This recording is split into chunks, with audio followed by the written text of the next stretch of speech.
अस्सलाम वालेकुम नाज़रीन, आप देख रहे हैं प्रोग्राम सिटी एट 10। मैं हूं आपके साथ आपकी मेज़बान रमशा कमल। सबसे पहले आज कहानी सुनेंगे और कहानी एक छोटी सी बच्ची की जिसका जो है वो मिट्टी का गुल्लक हम सबको याद होगा, सबकी यादों में है कि हम लोग सब उसमें जो है ना कॉइन्स और पैसे जमा किया करते थे। तो हुआ ये कि इसी तरह एक बच्ची का गुल्लक था और वो जो है वो दवाइयों की दुकान पर यानी फार्मेसी पर लेकर भागी। बहुत देर तक वहाँ पर खड़ी रही, लेकिन जो दुकानदार है उसने उसकी तरफ ध्यान नहीं दिया। हुआ ये कि बहुत सारे लोग और भी खड़े हुए थे। उसने दुकानदार को बहुत बार बुलाया बच्ची ने, लेकिन वहाँ पर इतना रश लगा हुआ था और बच्ची की किसी ने बात नहीं सुनी। उस बच्ची को गुस्सा आया, उसने अपना गुल्लक जो है वो ज़ोर से उस काउंटर पर रखा और जिसके बाद दुकानदार था और जितने लोग थे उस बच्ची की तरफ मुतवज्जो हो गए। दुकानदार ने बच्ची से पूछा, भाई आपको क्या चाहिए? तो वो बड़े भोलेपन से बोली कि मुझे जो है ना वो एक मुआवजा चाहिए। ये सुनकर दुकानदार को कुछ समझ नहीं आया, ना ही जो है ना वो वहाँ पर करीब में जो लोग थे उनको कुछ समझ में आया। उन्होंने एक दूसरे की तरफ देखने लगे। तो दुकानदार ने जवाब दिया कि बेटा मुआवजा तो यहाँ पर नहीं मिलता। बच्ची को लगा कि वो दुकानदार जो है वो झूठ बोल रहा है, तो बच्ची ने कहा कि मेरे गुल्लक में बहुत सारे पैसे हैं, अब आप बताएं कि आपको कितने पैसे चाहें और मैं आपको उसमें से दे दूँगी। तो वहीं पर एक आदमी खड़ा हुआ था काउंटर पर। तो उस आदमी ने उस बच्ची से पूछा कि बेटा तुम कौन सा मुआवजा चाहती हो, तुम मुझे बताओ। तो बच्ची ने अपने दास्तान बताई। उसने कहा कि मेरे भाई के सर में बहुत ज़्यादा दर्द है और मेरे पापा और अम्मी जो उसको अस्पताल लेकर गए, उसके बाद कई दिन तक मेरा भाई घर नहीं आया और पापा से बार बार पूछा तो उन्होंने मुझे कुछ नहीं बताया। वो बार बार कहती रही कि वो आ जाएगा, लेकिन मेरा जो भाई है वो नहीं आया। फिर मैंने देखा कि एक दिन जो मेरी अम्मी है वो रो रही हैं और पापा जो है अम्मी को कह रहे हैं कि दवाइयों के लिए तो उसके इलाज के लिए जितने पैसे चाहिए तो उतने पैसे हैं नहीं मेरे पास। अब कोई ऐसी चीज़ है, कोई मुआवजा ही है जो उसको उसकी जान बचा सकता है। तो बच्ची ने जो है ना जिस आदमी से बात करी थी उसको बोला कि आदमी ने कहा कि तुम्हारे पास कितने पैसे हैं? बच्ची ने ज़ोर से गुल्लक नीचे दे मारा और उसमें पैसे इकट्ठा कर लिए। आप गिन लें, पूरे 920 रुपये हैं मेरे पास, उस बच्ची ने गिनकर बताया। आदमी वहाँ पर खड़ा हुआ था, थोड़ा सा मुस्कुराया और बोला, अरे तुम्हारे पास तो पैसे पूरे हैं, अब इतने का तो मुआवजा आता है। तो उस बच्ची ने जो है ना वो कहा और वो बच्ची बहुत खुश हुई और बोली कि ठीक है आप चलें, मैं आपको अपने पापा से मिलवाती हूँ और आप वो मुझे मुआवजा दिला दें। बाद में पता लगा कि वो जो है ना कोई आम आदमी नहीं था जो दुकान पर वहाँ पर खड़ा हुआ था यानी फार्मेसी पर, वो एक न्यूरो सर्जन था। और उस न्यूरो सर्जन ने उस बच्ची से वो पैसे लिए और उस पैसों के बदले उसने कहा कि ठीक है तुम्हारे जो है ना बाबा से मुझे मिलवाओ, और जो है उस बच्ची के जो भाई है उसका इलाज किया। कुछ दिन के बाद उसका भाई ठीक हुआ और ठीक होने के बाद जब वो घर वापस आया, कुछ दिन के बाद उसके अम्मी अब्बा दोनों और वो जो बहन भाई सब साथ थे। तो उसके वालिद ने पूछा कि तुम ये कहाँ से लेकर आई थी इस शख्स को, क्योंकि वो तो ये सारी कहानी नहीं जानते थे उसके बाबा। तो उसने बताया, पूरी कहानी सुनाई और बताया। तो सब बड़ा हैरान हुए कि उस बच्ची ने कैसे सोचा कि जिस तरह हम बात करते उसको किस तरह से सुन के अडॉप्ट किया और वो जाकर दुकान पर पहुंच गई। तो क्या इससे सबक मिला हमें ये सबक मिला कि हम सब ज़िंदगी में बहुत कुछ ऐसा होता है कि हमें ऐसा लग रहा होता है कि हम कोई रास्ता हमें नज़र नहीं आ रहा होता, और उमूमन बड़ों को भी ऐसा लग रहा होता है कि अब क्या किया जाए। जैसे एक बंद गली में हम चले जाते हैं ना, कह देते हैं कि उसका शिकार हो गए, अब क्या होगा, कुछ समझ नहीं आ रहा होता, कोई रास्ता नहीं नज़र आ रहा होता, हम सब हिम्मत हार जाते हैं। तब हमारे अंदर एक चिराग होता है, एक ऐसा बच्चा होता है, एक ऐसी कोशिश होती है जिसको हमें कहते हैं ना कि हार नहीं माननी चाहिए, हार मानने को तैयार भी नहीं होना चाहिए। अपने आप को हमेशा जो है वो पुश करना चाहिए कि नहीं अभी भी बहुत कुछ बेहतर हो सकता है, अभी भी अच्छा हो सकता है। अगर वो बच्ची आखिरी कोशिश जो कि बहुत ही नामुमकिन थी, कहाँ गुल्लक, कहाँ पैसे, कहाँ 900 रुपये में मुआवजा या कहाँ 900 रुपये में एक न्यूरो सर्जन का ऐसे मिल जाना, तो वो सब अल्लाह ताला इंतज़ाम कर देते हैं। और अल्लाह ताला जो है ना कोशिश करने वाले को कभी भी अकेला नहीं छोड़ते। आजमाइश आती है, जो होना है वो ज़रूर होना है, लेकिन जब इंसान कोशिश करता है तो अपनी तकदीर बदल सकता है। अगर इंसान मेहनत करता है तो अपनी जो है ना ज़िंदगी के हालात को तब्दील कर सकता है। तो उसने भी ऐसा ही किया और हम सब भी ऐसा कर सकते हैं। तो छोटी सी कहानी से बहुत बड़ी सीख हमें मिलती है कि कभी हिम्मत ना हारें, आखिरी दम तक लड़ें और जो भी सिचुएशन हो उसका मुकाबला करने की कोशिश करें, जो भी वसाइल हैं, जितने भी वसाइल हैं उन सब में रहते हुए। तो जनाब एक और हमारे पास हमने कहानी सुनी आज, और आज की तारीख़ में एक और अहम चीज़ ये कि जैसे हम क्या बर्थडेज़ विश करना भी हमारे जो है वो शो का एक अहम हिस्सा है। तो आज ज़ुनैरा शेख की बर्थडे है और उनको भी हम हैप्पी बर्थडे विश करते हैं। दिखाएं ज़रा कौन है ज़ुनैरा शेख। विश करवाना चाहते हैं अपने प्यारों की तो सिटी एट 10 की टीम से रब्ता कर सकते हैं, नंबर आपकी स्क्रीन पर आ रहा है।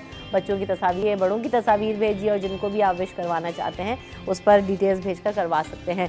बढ़ते हैं टॉप स्टोरीज़ की तरफ। सबसे पहले जना तलबा के लिए अच्छी खुशखबरी है कि तालीमी एमरजेंसी नाफिज कर दी गई है, और तालीमी एमरजेंसी नाफिज करने के हवाले से खबर ये आई है कि वज़ीर आज़म शहबाज शरीफ साहब आज इसका बाज़ाब्ता ऐलान करेंगे कि आइंदा 4 सालों के लिए उन्होंने कहा है कि तालीमी एमरजेंसी नाफिज की जाएगी। अब इसमें होगा क्या कि पाकिस्तान के जो 4 चारों सूबों के वज़राए आला हैं, वज़राए तालीम है वो शरीक होंगे आज के इजलास में और इस हवाले से अहम फैसले किए जाएंगे।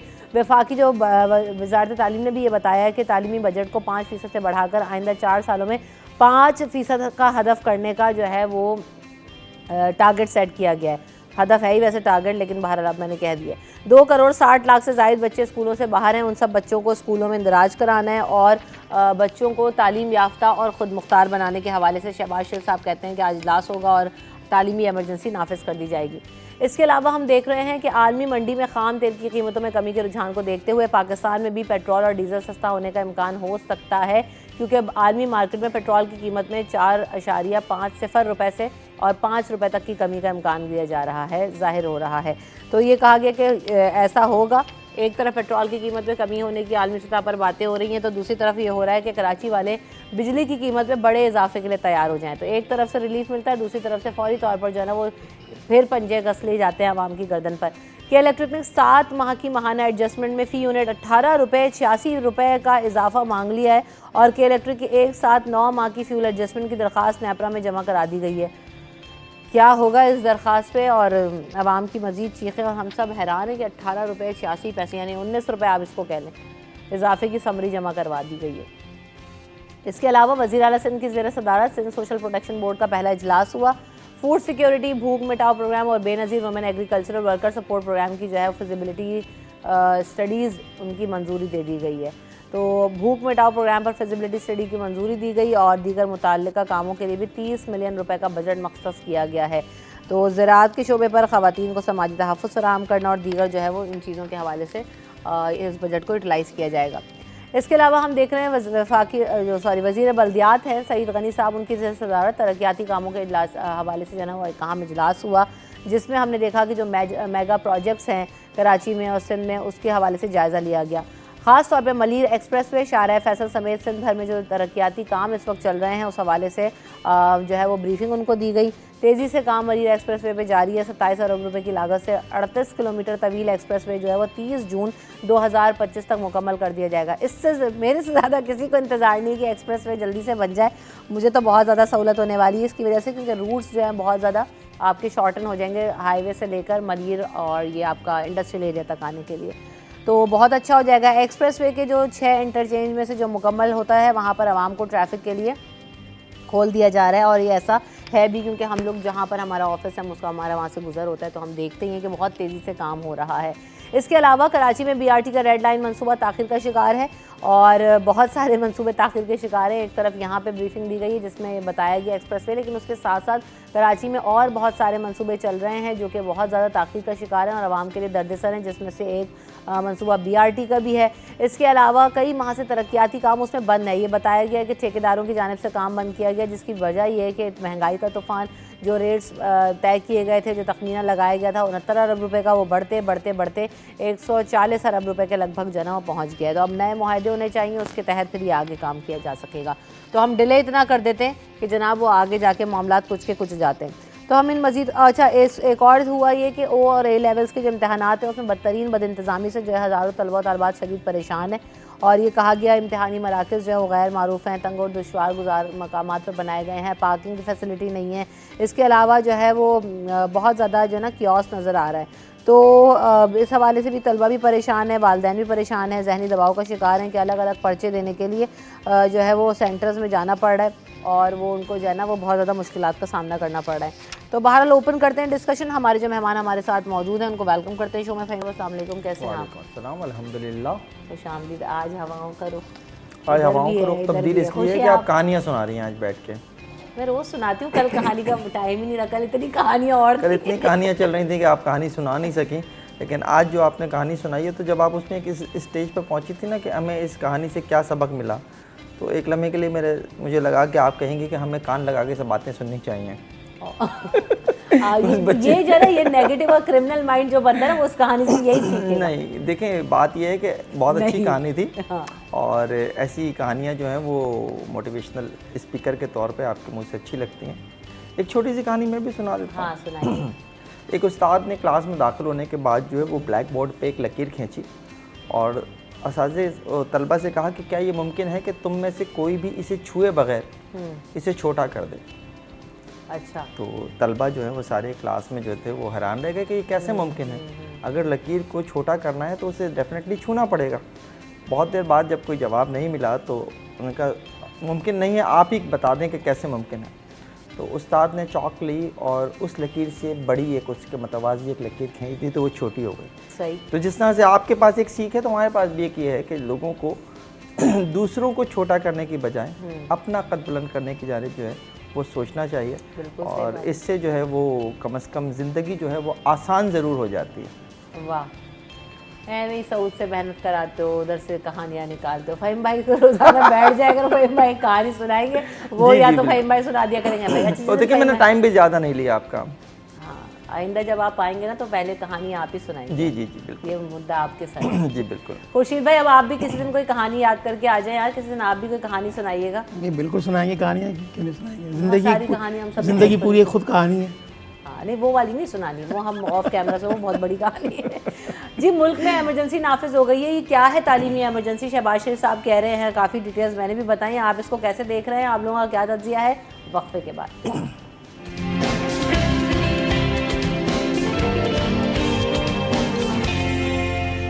क्या है तालीमी इमरजेंसी है, शहबाज शरीफ साहब ऐलान कर रहे हैं। देखें, वज़ीर-ए-आज़म पाकिस्तान मियां मोहम्मद शहबाज शरीफ तो मुख्तलिफ ऐलानात कर रहे हैं। हाँ। और ये जो तालीमी इदारों में इमरजेंसी का निफाज वो करेंगे, इसका जो टेक्निकल पहलू है या इसकी जो डायनामिक्स हैं वो तो इजलास के बाद ही वज़ा होंगे। सही। ये जो इसमें बात है कि तालीमी इदारों का जो बजट है वो 5% होना चाहिए, एक तो बड़ा देरीना मुतालबा है पाकिस्तान के तालीमी इदारों के लिए कि इसका बजट जो है वो 5% होना चाहिए, जो कि होता नहीं है। और वो जो बजट मख्सूस होता है वो भी यूटिलाइज़ नहीं होता। मतलब आप यूनिवर्सिटीज़ में और कॉलेजेस में आप देखें, स्टूडेंट्स अफेयर की मद में जो फ़ंड्स इकट्ठा होता है वो यूटिलाइज़ ही नहीं होता। आप मुख्तलिफ़ कॉलेजेस में चली जाएँ तो वहाँ पर जो है वो तालिब इल्मों के लिए मैगज़ीन का भी फ़ंड इकट्ठा किया जाता है, स्टूडेंट वेलफेयर का फ़ंड इकट्ठा किया जाता है, लेकिन वो तालिब इल्मों को मुहैया नहीं किया जाता। ना वो मेडिकल की सूरत में मुहैया होता है, ना वो फिर स्टडी टूर की सूरत में मुहैया होता है। तो बेशतर कॉलेज ऐसे हैं सिंध भर के, पंजाब के, केपी के या दीगर जो हमारे कॉलेजेस हैं, स्कूल्स हैं, वहाँ पर स्टूडेंट अफेयर्स की मद में फ़ंड्स जो होता है वो यूटिलाइज़ नहीं होता। तो इमरजेंसी अब उसकी जो टेक्निकल पहलू हैं वो तो इजलास के बाद ही वज़ा होंगे इसके। बिल्कुल ऐसे ही। अच्छा, बड़ी हैरान कुन बात है, इससे पहले भी कई दफ़ा जब भी बजट आता है उसके बाद जब स्क्रूट होता है तो ख़बरें आती हैं और फिर वही वाली बातें गायब हो जाती हैं। पहले भी देखें, तालीमी बजट इंतहाई कम है, 0.5%। जिस मुल्क में तालीम का बजट हो तो फिर क्या हाल होगा उस कौम का, उस मुल्क का। हम जिस तरह की क्रूशल सिचुएशन का शिकार हैं। फ़हीम भाई ठीक है फिर तो देखिए, बात यह है कि हमारी प्रायोरिटीज़ जो हैं वो डिफरेंट हैं, और चूँकि हमारी प्रायोरिटीज़ डिफरेंट हैं तो फिर 70 सालों के बाद अगर इस मुल्क में तालीमी इमरजेंसी नाफिज होने जा रही है तो इस पर हमें हैरान नहीं होना चाहिए, हमें इस पर अफसोस नहीं करना चाहिए। इसी खबर के साथ जो कल आई थी जब ये खबर, तो इसके साथ एक और फिक्र ये भी थी कि 2 करोड़ 60 लाख बच्चे जो हैं वो स्कूलों से बाहर हैं। सिर्फ 2 करोड़ 60 लाख बच्चे स्कूलों से बाहर हैं, ये हो नहीं सकता। ये फिगर्स भी जो हैं ये हमारी ब्यूरोक्रेसी के ही तैयार करदा है, और इन्हीं आदाद शुमार की बुनियाद पर सियासतदानों से कहा जाता है कि आप ये कर दें वो कर दें, क्योंकि हमारे सियासतदानों के पास बेसिकली अपना तो कोई विजन बचा नहीं है। उनके पास सिर्फ ये है कि एक दूसरे के ख़िलाफ़ मुकदमात बना दो, फ़लाँ को जेल में डाल दो, फ़लाँ के ख़िलाफ़ फ़लाँ मुकदमा बना दो। इसकी वजह से जो है उनसे जो ब्यूरोक्रेसी है वो बेसिकली जो है वो खेल जाती है, मुख्तलिफ़ वक्तों में खेलती रही है, एक दफ़ा फिर खेलती हुई मुझे नज़र आ रही है। इस वक्त ये कहा जा रहा है कि 2 करोड़ जो 60 लाख बच्चे हैं, अगले 4 सालों में हम ये फिगर रिड्यूस करके 90 लाख पे लाना चाहते हैं। अगर आज मैं आपसे बैठ के कह रहा हूँ कि मुझे इस तालीमी इमरजेंसी के निफाज के ऊपर अगर कोई चैलेंज कर सकता हूँ तो मैं ये कर सकता हूँ कि 4 साल बाद फिर बैठ जाइएगा। अगर 2 करोड़ 60 लाख की फिगर में इजाफा ना हो तो जो आप मुझसे कहिएगा वो मैं करने के लिए तैयार हूँ, और मैं ऑन एयर कह रहा हूँ। वजह क्या है मेरे इस तरह से कहने की? उसकी वजह ये कि 70 सालों में जिस चीज़ की हमारे यहाँ सबसे ज़्यादा कमी रही है वो नीयत की रही है, और नीयत के बाद जो सबसे ज़्यादा चीज़ हुई है वो हमारे यहाँ धोखा हुआ है। और ये धोखा जो है वो आवाम से वक्तन फ़वक्तन मुख्तलिफ़ वादों की मद में, मुख्तलिफ़ मंशूर की मद में, मुख्तलिफ़ जो है वो और बयानात की मद में होते आए। तो इस दफ़ा भी मुझे इस तालीमी इमरजेंसी के निफाज से कोई बहुत ज़्यादा उम्मीद नहीं है। देखिए, पाकिस्तान में अगर इस वक्त आप देखें तो तालीम का 80% बोझ इस वक्त निजी सेक्टर ने उठाया हुआ है। आप निजी सेक्टर को या तो ये बता दीजिए कि इस तालीमी इमरजेंसी के निफाज की सूरत में आप उन्हें क्या देंगे। अभी तक वाज़ेह नहीं है, कल सिर्फ एक ऐलान आ गया कि जी तालीमी इमरजेंसी नाफिज करने जा रहे हैं, गिलगित बल्तिस्तान में भी होगी। वज़ीर आज़म आज जो है वो इजलास तलब कर लिया है, तमाम चारों सूबों के वज़राए आला भी होंगे, वज़राए तालीम भी होंगे, वफाकी वज़ीर तालीम भी होंगे। बहुत अच्छा लगता है सुन के।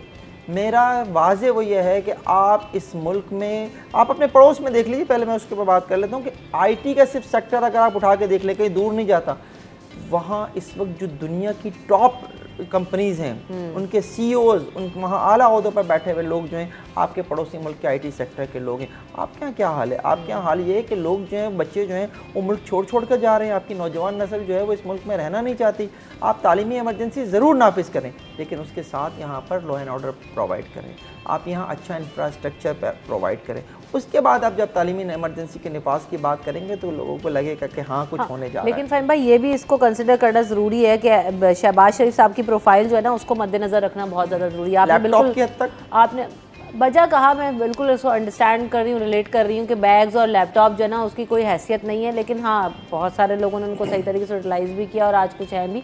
लेकिन बात वही है कि कम से कम कोई तवज्जो तो आई, कोई बात तो हुई, क्योंकि तालीम का तो मुझे नहीं याद कि पिछले 8-10 साल में हमने कोई ऐसा फोकस, कोई हंगामी इजलास ही चले देख लिया हो कि इजलास तो बुलाए। फिर वही कहेंगे कि यहाँ तो वही वाली बात है ना कि ज़रा सी माचिस की तीली के बराबर भी चिराग तले रोशनी हो जाए, तो हम कहते हैं कि यार देखिए हम बहुत ही ना बहुत कुछ हो गया है। ऐसी कौम है जिसके पास अगर सलाहियतों की बहुत तो कोई कमी नहीं नेगलेक्टेड है। हाँ, बहुत सलाहियतों की तो कोई कमी नहीं है। आप सिर्फ उनके लिए दरवाजे खुलें, वो पता नहीं क्या कुछ करके दिखा देंगे। अरफा करीम हमारे पास एक मिसाल है, ठीक है, कि उसने इतनी कम उम्री में जो है उसने क्या करके दिखा दिया कि दुनिया उसकी जो है मुख्तलिफ थी।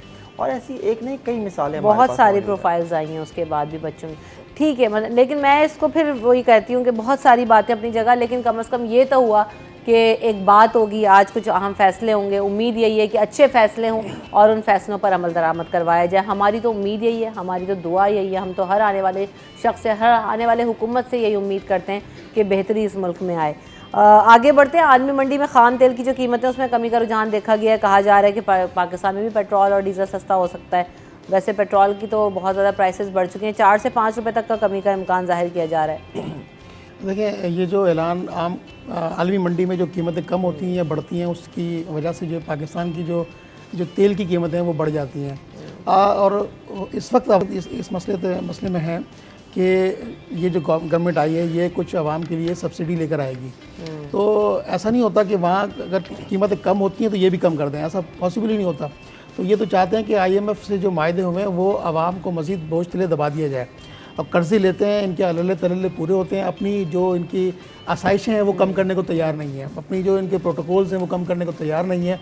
और वो सारा जो बोझ है वो आवाम पर लादना चाहते हैं कि वो इनके जो अपने अखराजात हैं, टैक्स भी आवाम पे करे, ठीक है, और बिजली के बिल भी आवाम पे करे, ठीक है, पानी भी उनको ना मिले, तालीम भी उनको ना मिले, सेहत भी उनको ना मिले, टैक्स वो पूरे अदा करें।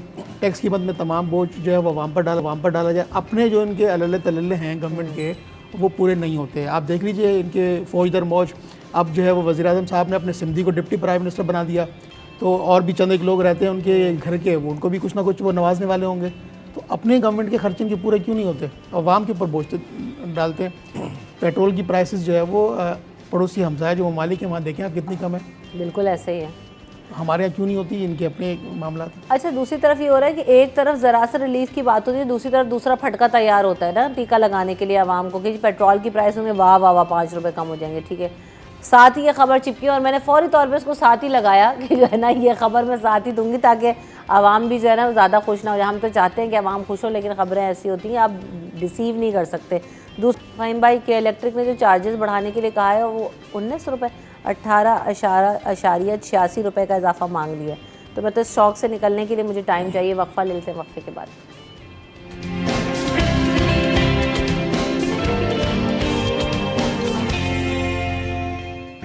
Welcome back in city at 10। Faheem भाई ये फिर बिजली का बिल कहाँ पहुँचने वाला है? देखिए इलेक्ट्रिक ने जो है वो पिछले 9 माह में जो आलमी मंडी में भी और पाकिस्तान में भी जो तेल की कीमतों की मद में जो है जो फ़र्क आया था उसके ऊपर जो है वो फ्यूल एडजस्टमेंट प्राइस के लिए नेपरा को लिखा है और 18 रुपये 86 पैसे उन्होंने कहा है कि पिछले 9 माह में जो फ़र्क आया है उसके नतीजे में फ़ी यूनिट 18 रुपये 86 पैसे का इजाफा उन्होंने मांगा है। अच्छा, इसमें से 2 महीने जो हैं वो कहते हैं कि चूँकि कमी हुई है तो उसके नतीजे में 57 पैसे की उन्होंने जो है हातिम ताई की कब्र पे लात मारते हुए जो है वो कमी कभी कहा है। तो कोई 18 रुपये 30 पैसे 36 पैसे ये उन्होंने कहा है। अब इसके ऊपर जो नेपरा ने डिसीजन लेना है, और नेपरा का डिसीजन मैंने तो कभी आवाम के हक़ में नहीं देखा, तो तैयार हो जाइए कि ये फ्यूल एडजस्टमेंट प्राइस के नाम पर जो है वो बिजली की कीमतों में फिर इजाफा होने वाला है। और बिजली की कीमतों में जब इजाफा होता है ना, तो इसका रिज़ल्ट सिर्फ इस बात पे नहीं आता कि आपका और मेरा बिल जो है वो बढ़ जाता है, नहीं, आपसे मुताल्लिका यानी हमारी रोज़मर्रा की ज़िंदगी से मुताल्लिका कई चीज़ों के ऊपर इसका बराह रास्त असर पड़ता है। क्योंकि आप जब भी जो भी चीज़ ख़रीदने जाते हैं, लेने जाते हैं, तो उसके प्राइस जो हैं वो एडजस्ट कर दिए जाते हैं नए बिल के मुताबिक, नए यूनिट रेट के मुताबिक। तो डेफिनेटली ये एक बहुत ही मुश्किल वक्त है और मुस्तकिल हम यही इसी जानिब जा रहे हैं। लेकिन क्या तमाशा है, 9 महीने की एडजस्टमेंट, ये किस तरह से इस एडजस्टमेंट की डेफिनेशन क्या है? ये कोई इलेक्ट्रिक समझा दे, कोई नेपरा समझा दे, देखिए कौन समझाएगा? ये मुस्तकिल एडजस्टमेंट चार्जेस आ रहे हैं, फिर भी पिछले बैकलॉग में ले जाते हैं, पिछले 9 माह की है, 7 माह की, क्या चक्कर है? देखिए, मैंने बहुत कोशिश की और इनके टेक्निकल लोगों के साथ भी बैठा और मैंने हमेशा कोशिश की कि मैं समझ जाऊं कि बेसिकली इलेक्ट्रिक के इजाफा या ये कमी जो है वो मांगता क्यों है और कैसे है। तो यकीन जानिए, अल्फाज का, आदद व शुमार का एक ऐसा गोरख धंधा है कि मैं जब उठता हूँ वहाँ से तो मुझे ये होता है कि शायद मैं समझ पाया हूँ, यानी मुझे ख़ुद पे भी यकीन नहीं होता कि मैं वो जो उन्होंने समझाने की कोशिश की है मैं उसे समझ पाया हूँ या नहीं पाया हूँ। आज की जो बड़ी ख़बर है वो ये है कि जो IMF का जो एग्जीक्यूटिव बोर्ड है उसने पाकिस्तान के लिए 1.1 अरब डॉलर की किस्त की मंजूरी दे दी है। अब जो ये मंजूरी होती है ना, इसको ज़रा आप लिंक कर लीजिए फांसी का इन तमाम चीज़ों से कि फ्यूल एडजस्टमेंट की आप बात कर रही हैं, आप जो है अभी गैस के बिलों की बात कर रहे हैं। हम गैस के बिलों में इजाफा होता ही नहीं था, बहुत आसानी से जो है वो गैस का बिल पे करना आम आदमी के लिए आसानी होता था, लेकिन आज गैस का बिल पे करना भी जो है वो बहुत बड़ा मसला बन चुका है। आपने उसे फ़िक्स चार्जेस कर दिया है, उसमें मज़ीद पता नहीं कौन कौन से टैक्सेस लगा दिए हैं। हाई कोर्ट में आया है, सिंध हाई कोर्ट में ये मामला भी, और एक खातून ने जो है इस पूरे जो गैस के बिल का स्ट्रक्चर है उसे चैलेंज किया। देखते हैं वहाँ पर भी क्या मेरे ख्याल से तो साथ ही जो है ना कि इलेक्ट्रिक का उन खातून को मेरा मशवरा ये है, कोई और जो है ना उठा, वैसे हम सब भी ये काम कर सकते हैं, लेकिन वही वाली बात है कि हम अपनी मसरूफियात इतने जवाब हैं उनके पास, लेकिन कि इलेक्ट्रिक के बिल को भी कोई ले जाए ज़रा और बता दें कि क्या तरीका है इनका। इतने जवाब उनके पास मौजूद होते हैं। एक तो इलेक्ट्रिक का जो मुआहदा था वो ख़त्म होने के बाद भी इलेक्ट्रिक काम करता रहा और उसके कई महीनों के बाद जो है उनका मुआहदा जो है वो मंजूर हुआ है, और अब वो एक सिर्फ़ और सिर्फ वो कंपनी नहीं है जो बिजली बनाएगी, अब तो वो ये भी सिर्फ वो कंपनी नहीं है जो बिजली जो है पहुंचाएगी, अब तो वो बिजली बनाने के मामले के ऊपर भी उनके साथ जो है वो मुआहदे हो गए। तो आगे आगे देखिए होता है क्या, अभी तो इब्तिदाई इश्क है। इतना मुश्किल इश्क हो गया है कि क्या करें, इतना बड़ा फंस गए मामला। लेकिन वैसे वाकई बहुत ज़्यादा तशवीश का शिकार हैं कि जो बिल उठाकर जब देखो और उसको समझने की कोशिश करो कि आम आदमी की समझ से तो बाहर है, हम नहीं समझ पा रहे। जर्नलिस्ट जो हैं वो इसको बैठ के स्क्रूल करते हैं। कई दफ़ा अशरफ भाई से भी मैंने यही सवाल किया, वो भी यही बताते हैं कि यार ये बस इन्होंने गोरख धंधा बनाया हुआ है। अच्छा जी, वज़ीर आला सिंध की सदारत खुर्शीद भाई, सिंध सोशल प्रोटेक्शन बोर्ड का भी इजलास हुआ। भूख मिटाओ प्रोग्राम और Benazir women agriculture worker support program की फिजिबिलिटी स्टडीज़ मंजूर की गई हैं और बजट में जो है वो 30 मिलियन रुपए का जो बजट है वो मख्तस किया गया भूख मिटाओ प्रोग्राम के लिए। तो आप इसको कैसे देख रहे हैं? ख़वातीन को समाजी तहफ़्फ़ुज़ फराहम करना है और इस प्रोग्राम के तहत अमल बनाया जाएगा, लेबर डिपार्टमेंट में वो रजिस्टर होंगे। देखिए रिमशा, ये जो भूख मिटाओ जो ने स्लोगन दिया है वज़ीर आला सिंध साहब ने, तो आप ज़रा सिंध के जो इलाके हैं उनमें जाके देख लीजिए कि कितना इम्प्लीमेंट होगा आइंदा चंद इस प्रोग्राम की मंजूरी के बाद भी। थर आप चली जाइए, मिट्टी चले जाएँ, उसके अलावा सिंध के दीगर जो अज़ला हैं वहाँ चले जाएँ, और कराची में भी जो इससे मुल्का जो मज़ाफ़ती इलाके वहाँ चले जाएँ, वहाँ भूख का आलम आप देख लीजिए कि खैर ये तो कराची है, कराची में मुखैर हज़रात का वो ताउन है जो एक दस्तरखान की सूरत में यहाँ मैसर है लोगों को, लेकिन सिंध के दीगर अज़ला में ये सहूलत मैसर नहीं है। तो सिंध गवर्नमेंट का जो प्रोग्राम है भूख मिटाओ, ये अपनी वज़रा की भूख मिटाओ का प्रोग्राम है या आवाम की भूख मिटाओ का प्रोग्राम है? मुझे नहीं लगता कि आवाम की भूख मिटा सकेंगे, क्योंकि आवाम के ऊपर तो पहले ही टैक्सेस की मद में इतना बोझ डाला गया है कि वो उनकी भूख किस तरह ख़त्म होगी। तो आवाम परेशान है, कोई सब्सिडी नहीं दी जा रही उनको, नहीं फेडरल गवर्नमेंट की तरफ से दी जा रही है, ना ही सिंध गवर्नमेंट की तरफ से दी जा रही है। तो ये भूख मिटाओ प्रोग्राम यकीनी तौर पर मैं समझता हूँ कोई काबिल अमल चीज़ ऐसी हो जो रोज़गार मुहैया करे, लोगों की जो भूख है वो उससे नफी कर दे किस चीज़ से, लेकिन अगर ये इम्प्लीमेंट हो जाए तो बड़ी खुशाइन बात है। अच्छा, ये जो बात आप कर रहे हैं ना खुशी भाई, और साथ साथ इसमें ये भी एक लाइन है कि जी ये जो ख़वातीन को जो तहफ़्फ़ुज़ फ़राहम किया जाएगा, उसमें साथ साथ ये भी है कि लेबर डिपार्टमेंट में उनकी जो है ना वो रजिस्ट्रेशन वगैरह होंगी, और अगर ड्यूरिंग प्रेगनेंसी तिब्बी मुआयना है, सेहत के मराकज़ हैं, उसका भी जो है ना वो उनको फैसिलिटीज़ वहाँ पर दी जाएंगी। आपने जिक्र किया थर, मिट्टी, थरपारकर और दीगर अजला का, तो जब आप कराची से आगे निकल जाते हैं और उसके बाद आप जब इंटीरियर सिंध में दाखिल हो जाते हैं, ठट्टा आप जब क्रॉस कर लें, उसके बाद आपको कोई ढंग की डिस्पेंसरी नज़र नहीं आती।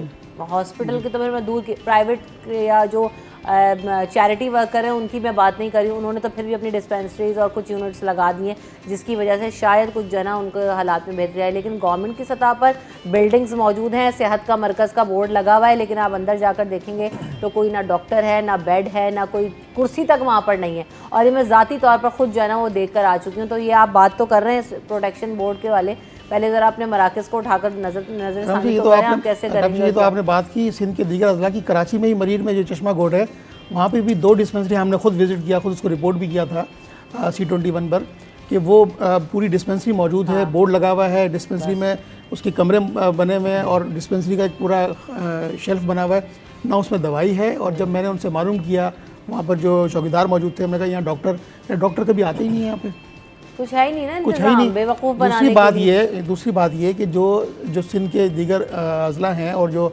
हमारे जो इंस्टीट्यूशंस हैं मुख्तलिफ, वहाँ पर EOBI कार्ड नहीं है। मजदूर मेहनत करता है, सब कुछ करता है और 60 साल की उम्र में वैसे ही घर के लिए रवाना हो जाता है। EOBI कार्ड इदारों में मौजूद नहीं है। फ़हीम साहब इसके ऊपर मज़ीद एलोबरेट करेंगे इसको कि EOBI कार्ड तक भी नहीं है। जो हमारा सेसी इदारा है, सोशल प्रोटेक्शन का इदारा है, वो इंतहा गैर फ़ाल इदारे हैं वो, और उसमें करप्शन की इंतहा है। अच्छा, मैं तो ये जो प्रोग्राम्स है ना फ़हीम भाई, ज़रा इस पर बात करेंगे, ब्रेक ले लें। ये आप इसको भूख मिटाओ प्रोग्राम कह लें, बेनज़ीर इनकम सपोर्ट प्रोग्राम कह लें, या ये कह लें, एक बहुत ही ख़ास तबका इससे फैसिलिटी ले लेता है, लेकिन मास लेवल पर क्या हो सकता है, और इन्हीं पैसों को अगर आप शामिल कर दें डायरेक्ट आवाम को रिलीफ देने के लिए, तो क्या इन प्रोग्राम्स की ज़रूरत रहेगी या नहीं रहेगी, इस पर हम बात करेंगे after this break. Stay tuned.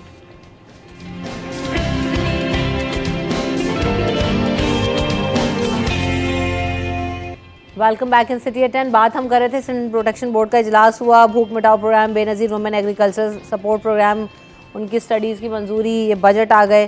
Faheem भाई, लॉन्ग टर्म सॉल्यूशंस क्या हैं, हम उसकी तरफ क्यों नहीं जाते? हर एक प्रोग्राम के लिए इतने मिलियन रुपयों का बजट रख देते हैं। आवाम को रिलीफ देना है, आप सेहत के मराकज़ को बेहतर कर देंगे यही पैसे लगाकर, आप जी आटा सस्ता कर दें, आप राशन बांटने, भूख बांटने, पैसे 7-7 हज़ार रुपये, कितने बेनज़ीर इनकम सपोर्ट में प्रोग्राम में पैसे मिला करते थे, इससे ज़्यादा नहीं थे शायद, वो भी एक ख़ास तबके को मिल रहे हैं। आपकी बात का जवाब देने के लिए मुझे पहले हलक तर करना पड़ा।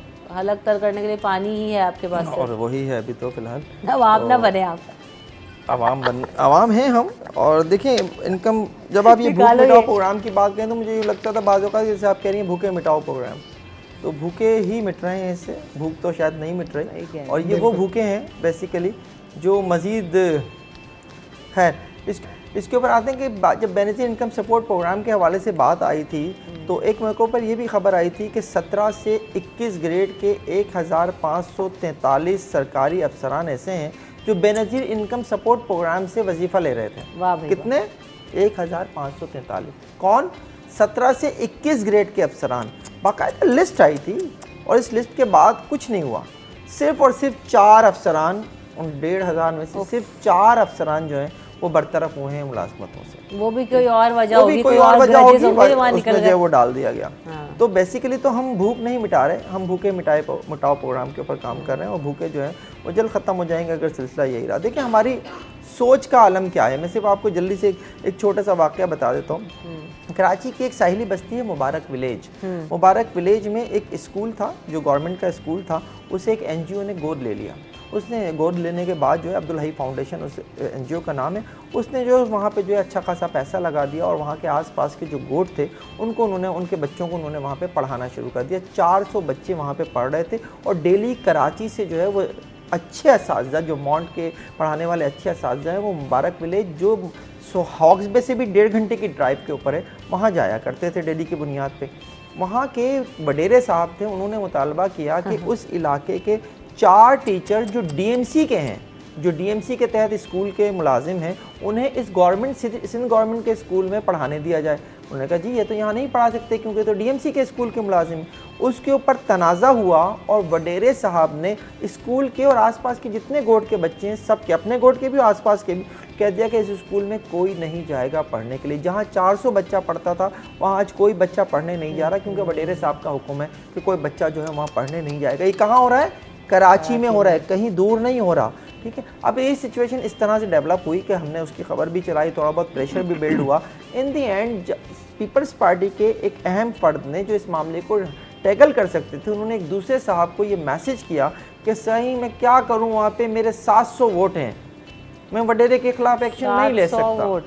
अब 700 वोट के लिए 400 बच्चों का मुस्तकबिल दाव पे लगा दिया गया है।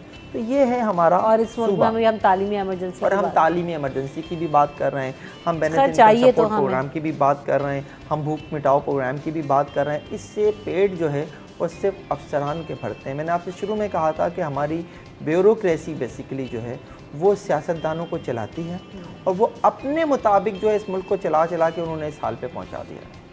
नहीं तो फिर हम जो फ्यूचर में बेहतरी की बात करते हैं, ब्यूरोक्रेट्स वहीं रहेंगे, पॉलिटिशियंस भी वहीं रहेंगे, तो फिर ये हालात कैसे बेहतर होंगे खुर्शीद भाई? देखिए, इसमें इस वक्त जो हमने मुख्तलिफ मौक़ों पे हमने आवाम से बातें की हैं, तो आवाम में एक बड़ी मायूस कुन सूरत हाल नज़र आती है। आपने इलेक्शन की सूरत हाल भी देखी, जो टर्न आउट था वो बिल्कुल कम रहा, और जो अवामी नुमाइंदे हैं वो वादे तो करके जाते हैं लेकिन उनके वादे वफा नहीं होते। और अपनी मदद आपके तहत इटसेल्फ जो हमारी समाजी तंजीमें हैं वो बहुत सारा काम कर लेती हैं, उनसे उनकी उम्मीदें वाबस्ता हैं। बहुत सारी NGOs हैं, बहुत सारी समाजी तंजीमें हैं, वो ही काम करती हैं, लेकिन अवामी जो रद्दअमल है वो नेगेटिव है। अवामी नुमाइंदों के लिए अवाम का जो पर्सपेक्टिव है वो यही है कि भाई ये वोट के लिए आएंगे, इनको वोट दिया जाएगा। और अब तो खैर मामला ही ख़त्म हो गया कि वोटों की गिनती है, फॉर्म 45 और 47 की बात हो रही है, तो आप कहीं 45 का जिक्र हो रहा है, कहीं 47 का जिक्र हो रहा है, और फिर 49 और 50 का भी जिक्र होगा। उसके बाद भी हालात जूं के तू ही है, 1947 तक हाँ, कहानी वही है, कहानी नहीं बदल, उनके नंबर्स बदल जाएंगे और बहुत कुछ शायद बदल जाए, लेकिन कहानी जूं की तू रहेगी। उम्मीद करते हैं बेहतरी आए। दिन अगर मैं तो हमेशा ही कहता हूँ उम्मीद नई कहानी के साथ मौजूद होंगी। हाँ सॉरी, मैं भी नई कहानी के साथ मौजूद होंगी। जिस दिन फ़हीम भाई आएंगे उस दिन फ़हीम भाई भी एक कहानी लेकर आएंगे आप लोगों के लिए। हम यहाँ पे ब्रेक की तरफ बढ़ेंगे। Thank you so much for coming in the show. आपको इतनी इमरजेंसी में बुलाया फ़हीम भाई, खुर्शीद भाई, आपने वक्त दिया, आपका बहुत शुक्रिया। वक्फे के बाद हाजिर होंगे।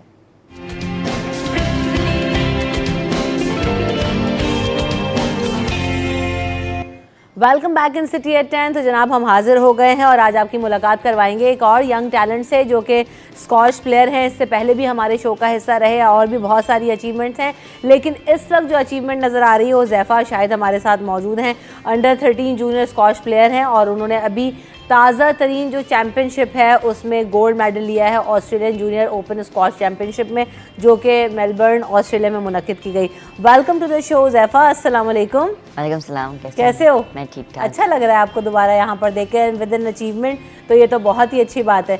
सबसे पहले इसके बारे में बताओ, क्योंकि लास्ट टाइम आपने कहा था, पिछली बार कौन सी चैंपियनशिप जीत कर आए थे? पिछली दफ़ा मैं मलेशिया में जीता था, बोर्नियो इंटरनेशनल स्क्वॉश चैंपियनशिप। सही, तो आपने बताया था ना कि अब मैं ऑस्ट्रेलिया की तैयारी कर रहा हूँ, मुझे जाना है। कैसी तैयारी रही, कैसा एक्सपीरियंस रहा? मुकाबले के बारे में बताओ, कैसा रहा कंपटीशन? एक्सपीरियंस बहुत अच्छा था क्योंकि बहुत कुछ सीखने को मिला मुझे, क्योंकि जो लास्ट टाइम जीता था वो गोल्ड इवेंट था और ये वाला जो है वो प्लेटिनम इवेंट है, मतलब उससे भी बड़ा इवेंट। इसकी ज़्यादा खुशी थी क्योंकि एक तो फर्स्ट प्लेटिनम इवेंट था और एक तो बहुत बड़ा इवेंट भी था, तो इसकी ज़्यादा खुशी थी मुझे जीतने में। मैंने फर्स्ट राउंड में मैंने ऑस्ट्रेलियन को हराया और क्वार्टर फाइनल में ऑस्ट्रेलियन को, और फिर सेमीफाइनल में मलेशियन को हराया मैंने, और फिर फाइनल में मलेशियन फर्स्ट एशियन नंबर 1 को हराया मैंने। अरे ज़बरदस्त, वेरी नाइस। तो ये जो सारे मुकाबले हैं उनकी तैयारियां कैसे चल रही थी, साथ साथ बताएं ज़रा कुछ। इसकी तैयारी तो रमज़ान। कहाँ प्रैक्टिस करते हो आप, कब से कर रहे थे? मैं प्रैक्टिस करता हूँ RKJK squash complex, Rashid Khan Jahangir Khan squash complex, Naveed Alam के साथ। और इसकी तैयारी पिछले रमज़ान से 2 महीने पहले बहुत टाइट स्टार्ट हुई थी, जिसमें मतलब सुबह ट्रेनिंग और स्कूल के बाद फ़ोन डाल के ट्रेनिंग करता था क्योंकि स्कूल को भी लेके चलना था। और ऑब्वियसली रमज़ान में रूटीन आउट हुई होती, पूरी सहरी, ये अफ्तारी, ये पूरा सब मतलब रोज़े रख रहे थे जी सारे। और मतलब बहुत टाइट स्केजुअल चल रहा था मेरा रमज़ान में। लेकिन अच्छा इसका अजर मिला जो जीत कर आया मैं। बिल्कुल ऐसे ही मेहनत जो है ना वो रंग लेकर आती है और वो मेहनत रंग ला भी रही है माशाल्लाह। तो ये बताओ कि गोल्ड मेडल पहली दफ़ा लिया है, इससे पहले भी लिया, और मलेशिया में भी गोल्ड मेडल ही था ना, कितने मेडल्स जमा हो गए गोल्ड? इंटरनेशनल तो दूसरा गोल्ड मेडल है ये, और बाकी नेशनल तो बहुत जीता हूँ, नेशनल 7-8 जीता हूँ। ज़बरदस्त ज़बरदस्त। ओवरऑल कैसा फीडबैक मिल रहा है? स्कूल में दोस्त वगैरह कैसे फीडबैक देते हैं, और असेंबली में अनाउंसमेंट्स वगैरह होती हैं, बताते हैं? स्कूल कौन सा है आपका? मेरा स्कूल कीस्टोन एकेडमी है। अभी जो मैम सना इलियास उन्होंने मुझे अपने स्कूल में रखा है, ओके, वो अलग से मुझे एजुकेशन प्रोवाइड करती हैं, जो कि मेरे स्कॉश और स्टडीज़ को सही लेके चल पाता हूँ मैं। सही। अभी कौन से स्टैंडर्ड में पहुँच गए हैं आप? अभी मैं ग्रेड 8 स्टूडेंट में हूँ। ओ, अब तो और आगे मेहनत करनी अभी है, और 9th और 10th टफ हो जाएगा। और तो आगे अभी और चैंपियनशिप्स वगैरह आ रही हैं अपकमिंग ईयर्स में, या क्या है अभी उनको स्किप करोगे? क्योंकि आगे जब आप नेक्स्ट ईयर जाओगे नई न्यू सेशन में तो वहाँ तो आपको बहुत मेहनत की ज़रूरत है। अभी मेरा जो मेन इवेंट है वो एशियन जूनियर है, जो कि इस्लामाबाद पाकिस्तान स्क्वॉश फेडरेशन खुद ऑर्गेनाइज कर रहे हैं। और लास्ट टाइम ही चाइना में हुआ था, उससे पहले थाईलैंड में हुआ था, पर अब पाकिस्तान खुद ऑर्गेनाइज कर रहा है इंटरनेशनल एशियन जूनियर। अब उसके मैंने कैंप में जाना है, अभी मैंने ट्रायल्स दिए, मैं सेलेक्ट हुआ, अभी मुझे कैंप में जाना है 25 तक के जाना है। कैंप कहाँ लग रहा है? पेशावर में। और कितने अरसे का कैंप होगा? ये कैंप होगा मेरे ख्याल 1-2 महीने का। ओ, तो इसमें ये प्रॉपर ट्रेनिंग ये वो। तो मीनवाइल जो स्टडीज वगैरह वो कैसे मैनेज करते हो? मुझे ऑनलाइन क्लासेस और ये सब कुछ देते हो? साथ में कौन जाता है आपके, या खुद अकेले आदि हो गए आप ट्रैवल करते हैं? साथ में मलेशिया तो मेरे बाबा गए थे मेरे साथ, और अभी ऑस्ट्रेलिया में जो नेवी के कोच है सर नवीन, वो जो अभी जो मेरे साथ ट्रेन करे वो गए थे। पर मैं स्पेशली थैंक यू बाबा को करना चाहूँगा, क्योंकि जब मैं बचपन में बाबा ने मैं ट्रेनिंग सिखाई। अगर बाबा ट्रेनिंग ना कराते तो मैं शायद इतना अच्छा प्लेयर बन नहीं पाता। 2-2.5 महीने के कैंप्स होंगे, उसमें कैसे मैनेज होगा? बाबा भी जाहिर सी बात है कुछ ना कुछ उनकी भी एक्टिविटी होती होगी लाइफ में, तो कैसे मैनेज होगा अबू ज़ैफ़ा? बाबा जाएंगे मेरे साथ अभी, और वहाँ देखेंगे कि क्या होता है, ट्रेनिंग किस तरह होती है, तो सब लोग आफ्टर करेंगे बाबा, और देखते हैं फिर इंशाल्लाह किसी ट्रेनिंग होती है। इंशाल्लाह। नहीं, विश यू गुड लक, बहुत अच्छा हो आपके साथ। तो ये ऑस्ट्रेलिया के जो प्लेयर्स हैं और पाकिस्तानी प्लेयर्स के साथ भी खेलते हो, क्योंकि आपने नेशनल भी जो है वो कई सारी चैम्पियनशिप विन की हैं, क्या डिफरेंस नज़र आता है आपको बाहर के प्लेयर और अपने प्लेयर्स में, या हमारा टैलेंट ज़्यादा अच्छा आपको लगता है? डिपेंड करता है कौन कितना हार्डवर्क कर रहा है, और क्योंकि उनके पास जो है क्या कहते हैं वैरायटीज़ बहुत हैं, और क्या कहते हैं खेलने की प्लेयर्स, ट्रेनिंग्स, प्रॉपर उनका फंड भी है जो प्रॉपर उन्हें मतलब एक एथलीट की तरह उन्हें लेके चलते हैं उन्हें। और हमारे यहाँ भी प्लेयर अच्छे, लेके हमारे यहाँ प्लेयर हार्ड वर्कर्स भी हैं, जो कि मतलब अच्छे अच्छे प्लेयर भी जो बाहर इंटरनेशनल प्लेयर्स को हरा रहे हैं, जैसे हमज़ा खान है अभी वर्ल्ड जूनियर जीता है वो, तो प्राउड फील होता है सब कुछ। हाँ बिल्कुल ऐसा ही है। तो ये अभी जो ट्रेनिंग वगैरह भी आप लेते हो वो कहाँ साथ साथ आपकी अकेडमी के अलावा भी कोई और एक्टिविटीज़ होती हैं? Academy is enough? बस स्क्वाश ही फिलहाल है मेरे पास, और तो कुछ नहीं, क्योंकि सारा फोकस स्क्वाश पे मेरा।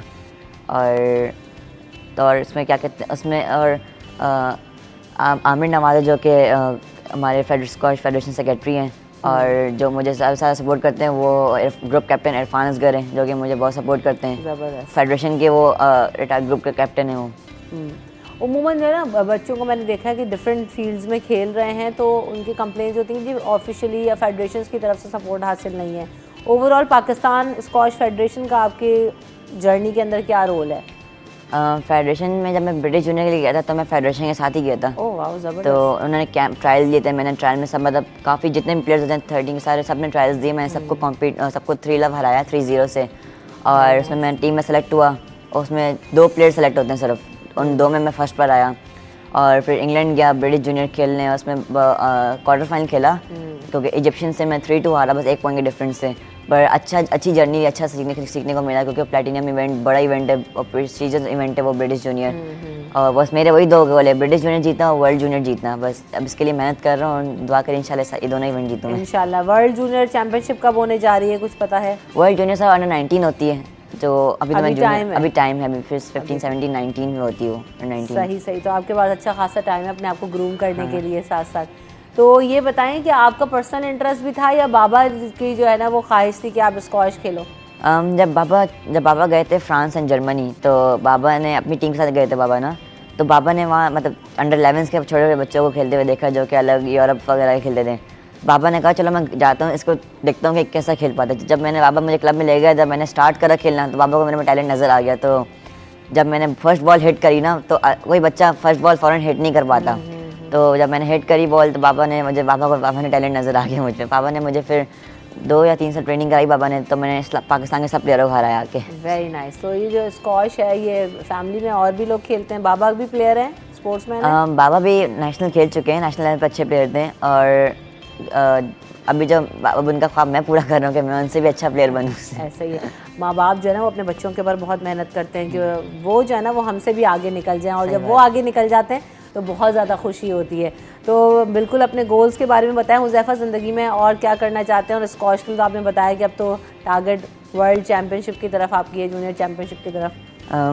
अभी तो फिलहाल आपको एशियन जूनियर बताया जो कि मेरा मेन फोकस है, अब उसको जीतना है। और पाकिस्तान नेवी भी मुझे सपोर्ट कर रही है, सिर्फ तौकीर अहमद ख्वाजा जो कि एक कमांडोर है और नेवी के, वो भी मैं सपोर्ट कर रहे हैं। अगर ऐसी सपोर्ट मिलेगी तो मैं ज़रूर पाकिस्तान का नाम रोशन करूँगा इंशाल्लाह ताला। Wish you good luck Huzaifa. आप आए, आप हमेशा आते हो और अपने जो है ना मेडल्स आते हो तो हमें बहुत अच्छा लगता है।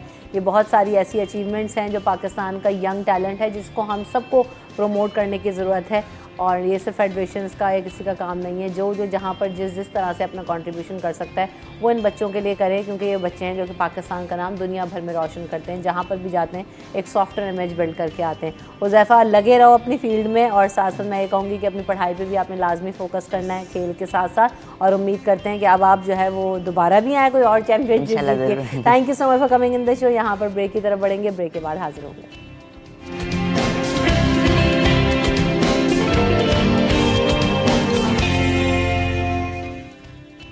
Welcome back in city at 10। जनाब अब इस सेगमेंट में हम बात करेंगे कि हम देखते हैं ना कि मुख्तलिफ टॉपिक्स के साथ हम हाजिर होते हैं, और आज का हमारा जो टॉपिक है, जो मौजूद, जिस पर हम डिस्कशन करेंगे, एक्सपर्ट्स भी हमारे साथ मौजूद होंगे। ज़िंदगी में कंपटीशन बहुत ज़्यादा ज़रूरी है, और ये कंपटीशन हम कहते हैं ना कि मुकाबलेबाजी होना, जिससे बहुत सारी जो है ज़िंदगी के अंदर आपकी कहते हैं कि आपके अंदर एक चाह रहती है कुछ करने की, आगे बढ़ने की, ज़िंदगी में कुछ कर जाने की, बेहतर होने की। बहुत सारे लोगों का खुद ही से कंपटीशन होता है, बहुत सारे लोगों का दूसरों से कंपटीशन होता है।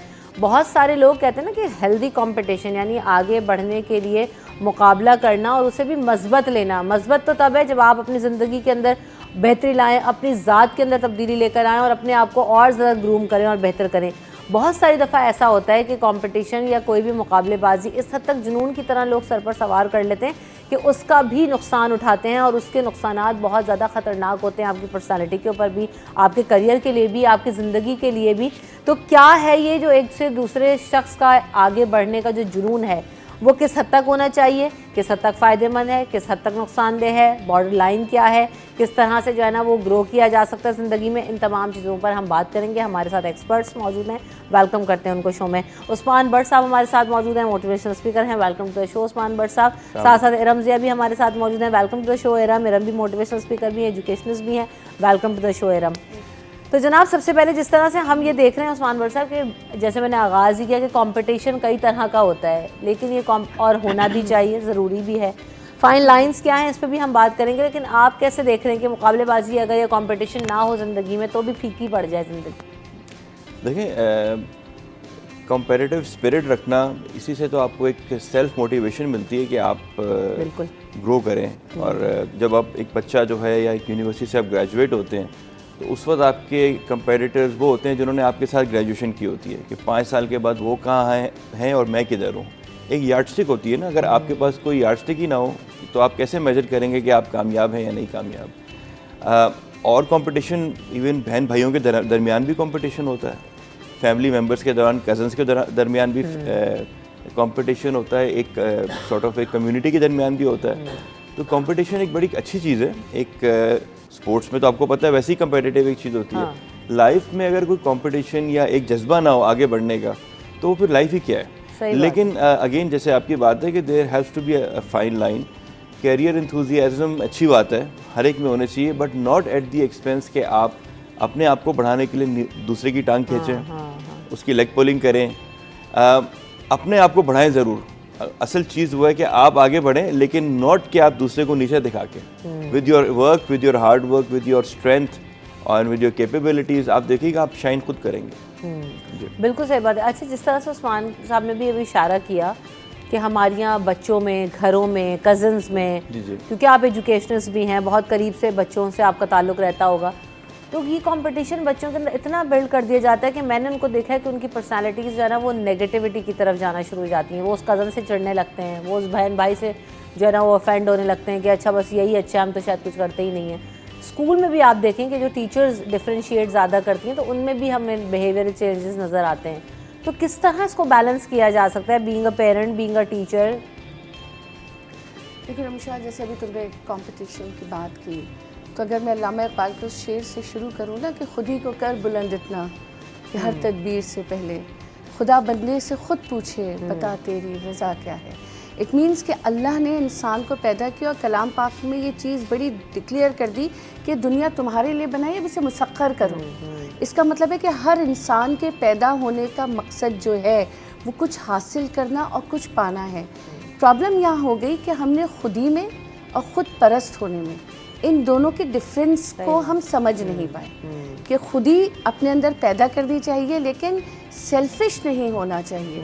अब हमारे यहाँ पेरेंट्स क्या करते हैं कि जाहिर है हर बच्चे के अंदर एक अपनी कैपेसिटी होती है और मैं समझती हूँ अल्लाह रब्बुल इज़्ज़त ने जब हर इंसान बनाया तो उसके अंदर कोई ना कोई वो अनमोल चीज़ पैदा की है। उसको जानो, उसको देखो। पेरेंट्स का काम है, अगर फ़र्ज़ करो कि एक भाई पढ़ाई में बहुत जीनियस है, छोटा भाई ड्राइंग में बहुत अच्छा है, तो मतलब आप उसको गधे की तरह उसके सर पे किताबें ना ला दें। उसके लिए पढ़ाई को फिर आप इतना ही रखें कि वो पढ़ ले। लेकिन अगर आप देख रहे हैं कि उसके हाथ में अल्लाह ने एक ऐसा हुनर दिया है कि बचपन से जब वो बच्चा पेंसिल पकड़ता है तो कुछ अजीब ही चीज़ निकाल के लाते हैं, तो पेरेंट्स को चाहिए कि उसको सपोर्ट करें।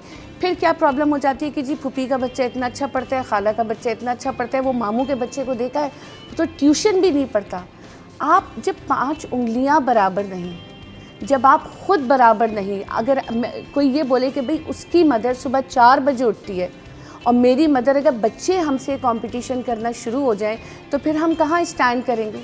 तो हम वो तो एक इज़्ज़त का हमारे पास एलिमेंट है ना कि बच्चे सवाल करने लगे, बहुत करने लगे, मगर फिर भी अभी उस लेवल पे नहीं है जिस लेवल पे पेरेंट्स आ जाते हैं। सही बात है। आप क्या करते हैं, आप अपने बच्चे की क्वालिटीज़ को अपने हाथों से ख़त्म करते हैं। एक वक्त आता है कि वो इतना इरिटेट हो जाता है या फिर डीमोरलाइज हो जाता है कि वो समझता है कि वो कुछ कर ही नहीं सकता।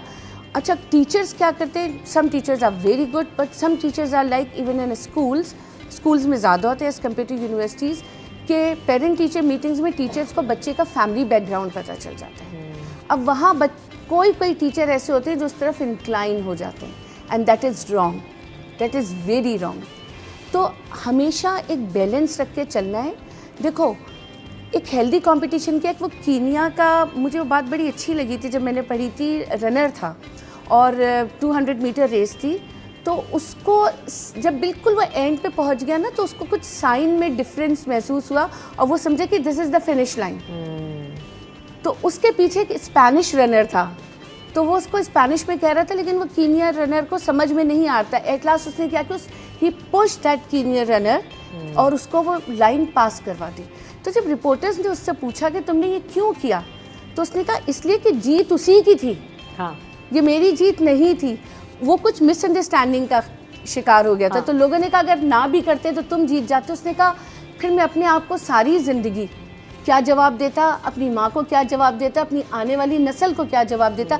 And we have to create a community where we should push each other for the betterment and for the achievement. नहीं, लेकिन जो बात इरम ने की वो तो बहुत अच्छी बात है, लेकिन हमारे यहाँ पुश वाला फैक्टर तो है ही नहीं ना, हमारे तो पुल वाला फैक्टर है। मैंने वही कहा ना, लेग अब पुलिंग बच्चों के बाद अगले फेज में आ जाएं, जवानी में आप देख लें, आप यूनिवर्सिटी लेवल्स पे आप देख लें, चले तलबा और तालिबात की भी अगर मिसाल ले लें तो जी हर बंदा चाह रहा है कि मेरी जीपी अच्छी हो जाए, टीचर्स के आगे पीछे असाइनमेंट्स ये वो देखा है मैंने कि दूसरों के साथ जातियाँ कर जाते हैं, दूसरों के जो है ना वो स्टीम मुतासर करते हैं यूनिवर्सिटी में। इसी तरह ऑर्गेनाइजेशंस में भी हो रहा है उस्मान साहब कि हम ये नहीं चाह रहे कि हम किसी को पुश, हम ये नहीं समझ रहे, लेवल ऑफ अंडरस्टैंडिंग ये नहीं कि मैं अगर खुद किसी को आगे बढ़ाऊंगी तो मैं और ज़्यादा ग्रो करूँगी। हमारे यहाँ ये है ही नहीं थॉट। मेरे एक बॉस थे, मेरे 25 साल तक कॉर्पोरेट सेक्टर आप इससे बात करिएगा लेकिन एक कॉलर भी उनको शामिल कर दूँ। अस्सलाम वालेकुम।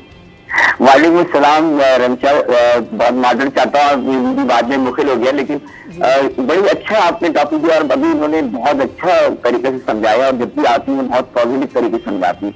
मेरी नजर में देखिए तरक्की के लिए आगे बढ़ना बहुत अच्छी बात है, मेहनत करना अच्छी बात है, लेकिन अपनी तरक्की की किसी को धक्का मार के आगे जाना बहुत गलत बात है। क्योंकि देखिए बात ये है कि हम उन्होंने एक जो बात मुझे अच्छी लगी ना, उन्होंने जो कही कि हमें अपनी कम्युनिटी को लेकर चलना है, एक दूसरे को सपोर्टिव बनना है। ये नहीं करना कि अपने आप यानी खुद बस नहीं होना, ये हमारे माशरे का, हमारे मजहब का भी यही खासा है।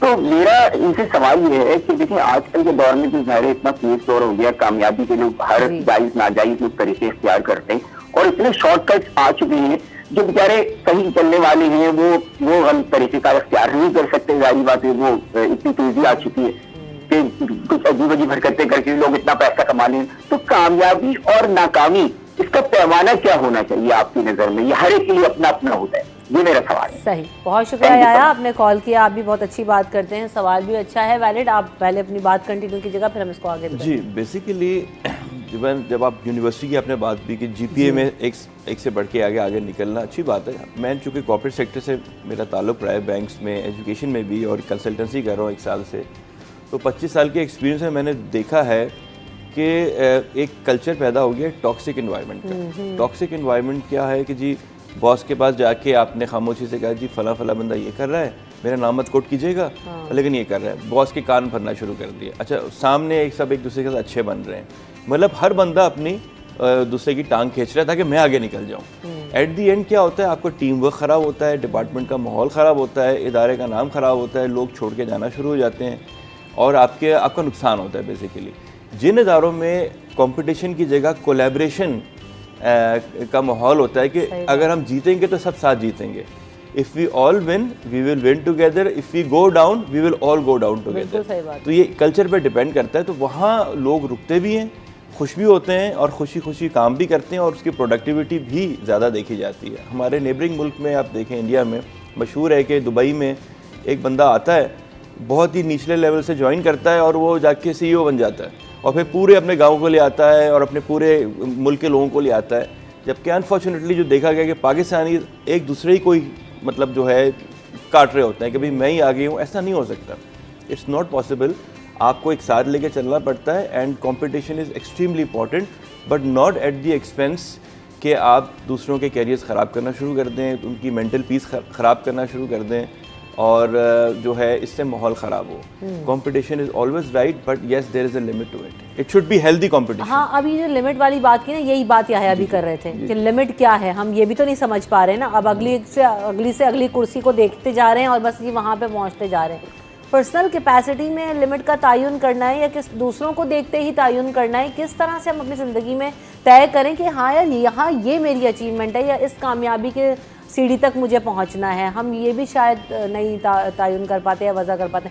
जितना आगे जाते जाएंगे उसको और देखते रहेंगे। बुरी बात नहीं है, लेकिन उसके लिए एक आपको कहते हैं ना बैलेंस क्रिएट करना, वो कैसे होगा? देखो, ये ना एक बड़ी नॉर्मल फिनोमेना है कि जब इंसान जीत रहा होता है ना, कहते हैं ना स्काई इज़ द लिमिट। तो एक तो चलो कामयाबी के लिए तय हो गया कि जी स्काई इज़ द लिमिट।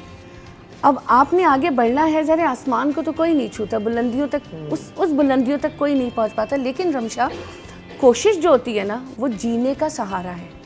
जब तक आप सीखते रहते हो ना, कोशिश करते रहते हो, आगे बढ़ते रहते हो, आप कुछ ना कुछ अच्छा अपने अंदर पैदा करते रहते हो। And the day when you think that now I am complete, आपकी वापसी का सफ़र शुरू हो जाता है। ये एक नेचुरल फिनोमेना है जिसको आप नहीं बदल सकते। तो ना इसमें एज को हर्डल बनाना चाहिए। अच्छा, मेरे अब्बा बड़ी अच्छी बात कहा करते थे। वो कहते थे, देखो बेटे, किसी से जला मत करो, क्योंकि तुम किसी की किस्मत को छीन नहीं सकते। अपने लिए कोशिश क्या करो। और मौला अली का भी बड़ा प्यारा कौल है कि जब तुम किसी से जलते हो या हसद करते हो तो तुम अल्लाह की तकसीम पे एतराज़ करते हो। तो अल्लाह की तकसीम पे एतराज़ ना करो, एक हेल्दी कंपटीशन रखो। जो अल्लाह ने तुम्हें खूबी दी है उसके ऊपर भरोसा रखो, उस पर भरोसा रखते हुए उस सिमत चलो कि जिस सिमत में तुम समझते हो कि मैं एक्सेल कर सकता हूँ।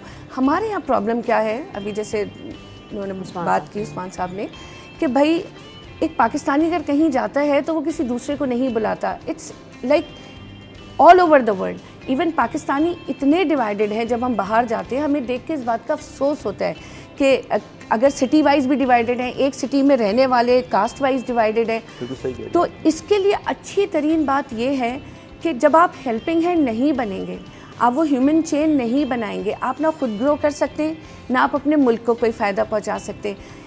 जो 1.5 ईंट की मस्जिद है ना, वो कभी भी फ़ायदेमंद नहीं होती। इंसान को पहले तो ये सोचना चाहिए। दूसरी बात ये कि अल्लाह ने सबको कुछ ना कुछ दिया। मैं हमेशा ये बात कहती हूँ, सेमिनार्स में, अपनी क्लासेस में, शोज़ में, अपनी खूबी को ढूंढो। हमारे पास हम क्या करेंगे कि मैं ये सोचूंगी कि यार रमशा ये करती है, बस किसी तरह मैं ऐसा काम करूँ ये ना करे। ऑल्दो मैं उस कुर्सी पे आके नहीं बैठ सकती, लेकिन मैं चाहूँगी तुम उस कुर्सी से उतर जाओ।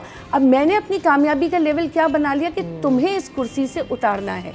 हालांकि क्या ये मुमकिन नहीं है कि मेरे अंदर जो खूबी है मैं उसको पॉलिश करूँ, मैं उसके बारे में जानूँ, कुछ अपने अंदर पॉजिटिव सोच रखूँ, और जब अल्लाह मुझे तरक्की दे दे तो मैं कंफर्ट जोन में ना हूँ। एक बात याद रखना कि तरक्की पाने के बाद हमारा जो सबसे बड़ा दुश्मन चीज़ बन जाती है ना, वो हमारा कंफर्ट जोन बन जाती है। और वो कंफर्ट जोन हमें डिक्लाइन की तरफ लेके आती है, ना वो हमें किसी की हेल्प करने देती है और ना वहाँ हमें खुद आगे बढ़ने देती है। बिल्कुल, ये बात आपकी बिल्कुल सही है। अब बहुत सारे लोगों में जो है ना ये हम जो बात करें कि वही फिर बात आ जाती है कि हमने बैलेंस करना नहीं सिखाया, नेगेटिविटी हमने फैलाना और उस ऑरा में रहना सिखाया। इसका ज़िम्मेदार कौन है? इसके असरात और समरात क्या हैं जो हम अपनी सोसाइटी के अंदर देख रहे हैं? हम इस पर बात करेंगे आफ्टर दिस ब्रेक।